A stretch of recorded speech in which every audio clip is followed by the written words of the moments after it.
మీ మోకాల నొప్పులకు ఎటువంటి సర్జరీ లేకుండా ఎపియాన్ పెయిన్ క్లినిక్ అందిస్తున్న అత్యాధునిక చికిత్స.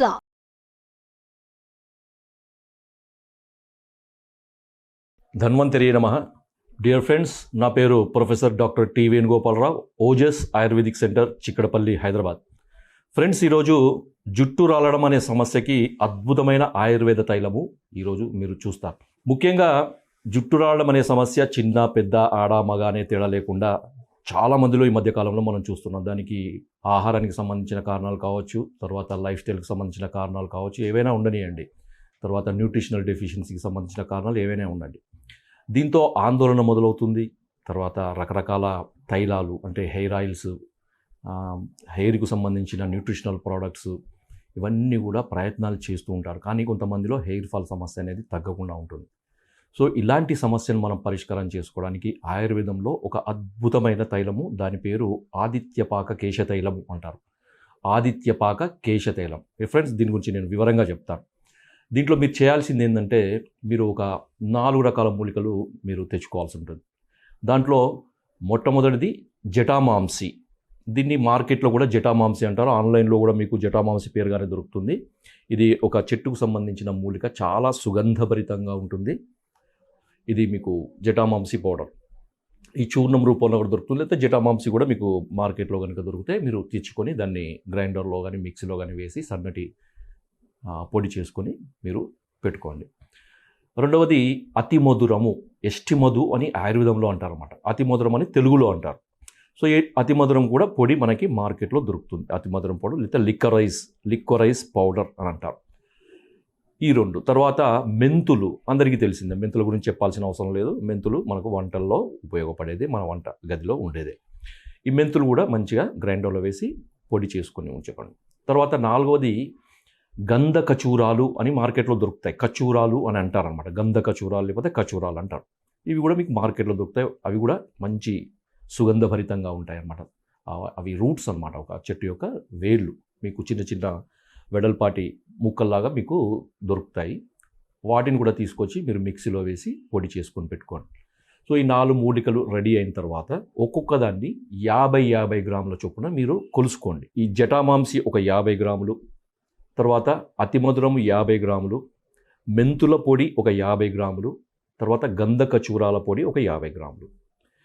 వీటన్నిటినీ సమాన నిష్పత్తిలో కలిపేసి ఏం చేయాలంటే, ఒక 1/2 లీటరు కొబ్బరి నూనె తీసుకోండి. ఈ 1/2 లీటర్ కొబ్బరి నూనెలో ఇది కలపండి.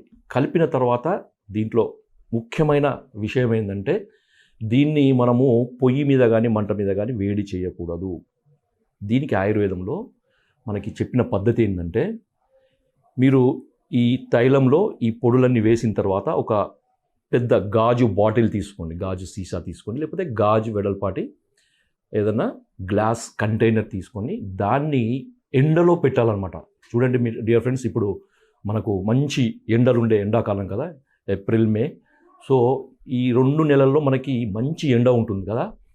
ఈ ఎండ యొక్క వేడితోని ఈ యొక్క మూలికల యొక్క సారమంతా మనకి ఈ ఆయిల్లోకి దిగుతుందన్నమాట. కొన్నిసార్లు మనకు రకరకాల తైలాలు మార్కెట్లో దొరుకుతాయి, కానీ ఆదిత్యపాక తైలం అనేది ఆ మార్కెట్లో దొరకదు. అవన్నీ కూడా ఏంటంటే మనకు మంట మీద వేడి చేసి తయారు చేసిన తైలాలు.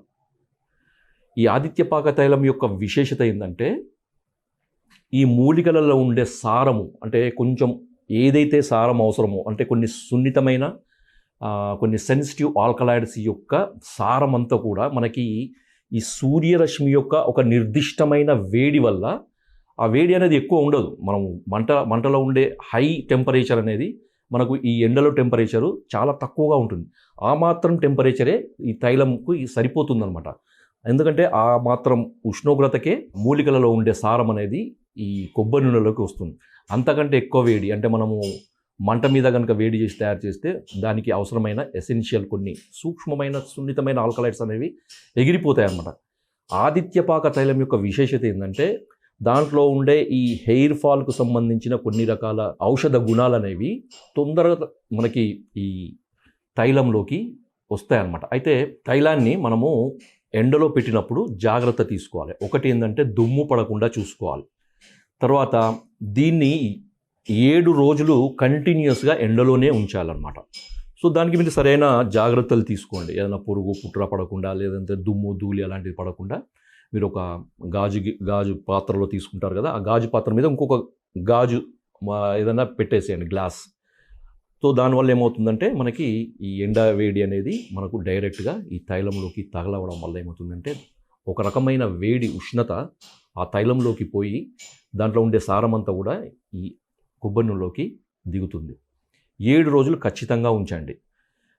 అందుకనే మనకి సూర్యరశ్మి వేడి ద్వారా తయారయ్యే తైలం కాబట్టి ఆదిత్య పాక తైలము అని అన్నారనమాట. సో దీనికి నిర్దిష్టమైన గుణాలు ఉంటాయి. ఏదైతే మంట మీద తయారు చేసిన తైలాలకు ఉండే గుణాల కంటే ఒక 100 రెట్ల గుణాలు దీనికి ఉంటాయి. ఇలా తయారైన తర్వాత మీరు 7 రోజులు ఉంచిన తర్వాత ఏం చేయండి అంటే మీరు దాన్ని వడపోసేయండి. మంచి సన్నటి ఏదైనా క్లాత్ లేదంటే ఏదైనా ఫిల్టర్ కానీ ఏదైనా తీసుకొని దాంతో మంచిగా దాన్ని వడపోసుకొని ఒక బాటిల్లో పెట్టుకొని ఉంచుకుంటే మీకు ఈ తైలము రెడీగా ఉంటుంది. ఒక అద్భుతమైన ఆదిత్యపాక తైలము, కేశతైలం, ఆదిత్యపాక కేశతైలం తయారైపోయింది మీకు. సో దీన్ని వాడే విధానం ఎట్లా అంటే ప్రతిరోజు కూడా రాత్రిపూట ఓన్లీ మాడుకు మాత్రమే తగిలే విధంగా ఆయిల్ను అప్లై చేయండి. అరచేతి నిండా తీసుకోండి. తీసుకొని దాన్ని మాడుకు మొత్తం బాగా మంచిగా మసాజ్ చేసేయండి. మునివేళ్ళతోని మంచిగా స్కాల్ప్లోకి ఇంకిపోయే విధంగా, మాడులోకి ఇంకిపోయే విధంగా మీరు మసాజ్ చేసుకొని రాత్రంతా ఉంచుకోండి. అవసరమైతే మరుసటి దినం తలస్నానం చేయొచ్చు, లేదా కొంతమంది బయటికి వెళ్ళాల్సిన అవసరం లేకుండా ఇంట్లో ఉండే వాళ్ళు అయితే మాత్రం మీరు అలాగే ఉంచుకోండి. 3 రోజులకు ఒకసారి స్నానం చేయొచ్చు, తల స్నానం చేయొచ్చు. లేదు మేము రోజు బయటికి వెళ్ళాల్సిన అవసరం ఉంటుందంటే మీరు ప్రతిరోజు ఈ రాత్రిపూట తైలం అప్లై చేసుకొని నెక్స్ట్ డే మార్నింగ్ మీరు తల స్నానం చేయొచ్చు. ఈ తల స్నానం కూడా మీరు ముఖ్యంగా మీరు కెమికల్ బేస్డ్ షాంపూస్ కానీ ఇలాంటివి ఏమీ వాడకండి దయచేసి. ఎందుకంటే ఈ కెమికల్ బేస్డ్ ఈ షాంపూస్ కానీ ఈ హెయిర్ వాష్ సంబంధించిన ఏదైనా ప్రొడక్ట్స్ కనుక వాడినప్పుడు ఏమవుతుందంటే ఈ తైలంలోకి వచ్చిన ఈ సెన్సిటివ్ ఆల్కహాల్ యొక్క ప్రభావం పూర్తిగా పోతుంది. ఈ ఆయిల్ అనేది పని చేయకుండా పోతుంది. కాబట్టి డియర్ ఫ్రెండ్స్ జాగ్రత్తగా ఉండండి. సో ఈ హెయిర్ వాష్ కొరకు మీరు ఏం చేయాలంటే మీరు కుంకుడుకాయ, మీరు తల స్నానానికి వాడతారు కదా కుంకుడుకాయ లేకపోతే శీకాకాయ, వాటితోని మీరు తల శుభ్రం చేసుకోండి. శుభ్రం చేసుకున్న తర్వాత తల ఆరిన తర్వాత ఇంకొకటి ఏం చేయాలంటే గుగ్గిళ్ళ ధూపం, గుగ్గులు ధూపం అంటారు, మహిషాక్షి గుగ్గులు అంటారు కదా, చాలామంది తెలుసు. ధూపం వేస్తారు ఇంట్లో దేవుళ్ళకి, లేకపోతే పూజలలో, లేకపోతే గుళ్ళల్లో ధూపం వేస్తారు. సో ఒకప్పుడు ఈ ప్రక్రియ ఉండేదన్నమాట. అంటే కేశ ధూపం అంటారు. సో ఈ బొగ్గుల మీద ఈ మహిషాక్షి గుగ్గులం వేసి ఆ పొగ ఈ తలకి లేదా ఈ జుట్టంతా స్ప్రెడ్ అయ్యే విధంగా ఒక 10 నిమిషాల పాటు మీరు ఈ ధూపం పట్టించండి ఆ వెంట్రుకలకి. పట్టించిన తర్వాత మీరు మామూలుగా మీరు జుట్టు దువ్వుకోవడం, జుట్టు అల్లుకోవడం చేసుకోవచ్చు. డియర్ ఫ్రెండ్స్, ఇది ఒక అద్భుతమైన ఆయుర్వేద యోగము. ఇది పురాతన మహర్షులు మనకి అందించిన ఒక అద్భుతమైన తైలము. దీన్ని భైషజ్య రత్నావళి, యోగ రత్నాకరం లాంటి గ్రంథాలలో మన మహర్షులు మనకు వివరించడం జరిగింది. ఆదిత్యపాక తైలంలో ఇంకా వాడే ఇతర మూలికలు ఉన్నాయి. కొన్ని దొరుకుతాయి, కొన్ని దొరకవు. కాబట్టి సింపుల్గా దొరికే మనకు ఈ మూలికలతోని మనం ఈ తైలం తయారు చేసుకోవచ్చు. క్రమక్రమంగా మీరు వాడుతూ ఉంటే ఏంటంటే ఒక 3 నుంచి 6 వారాల్లో మీకు ముందుగా హెయిర్ ఫాల్ అనేది ఖచ్చితంగా తగ్గుతుంది. 100%, 100% హెయిర్ ఫాల్ అనేది తగ్గిపోతుంది. తర్వాత కొత్త హెయిర్ కూడా వస్తుందన్నమాట. రీగ్రోత్, హెయిర్ రీగ్రోత్ అంటారు కదా, రీగ్రోత్ కూడా అంటారు. జుట్టు కూడా చాలా సాఫ్ట్గా, బల్కీగా తయారవుతుంది. తర్వాత మీ జుట్టు సంరక్షణ అనేది అద్భుతంగా ఉంటుంది. జై ఆయుర్వేద.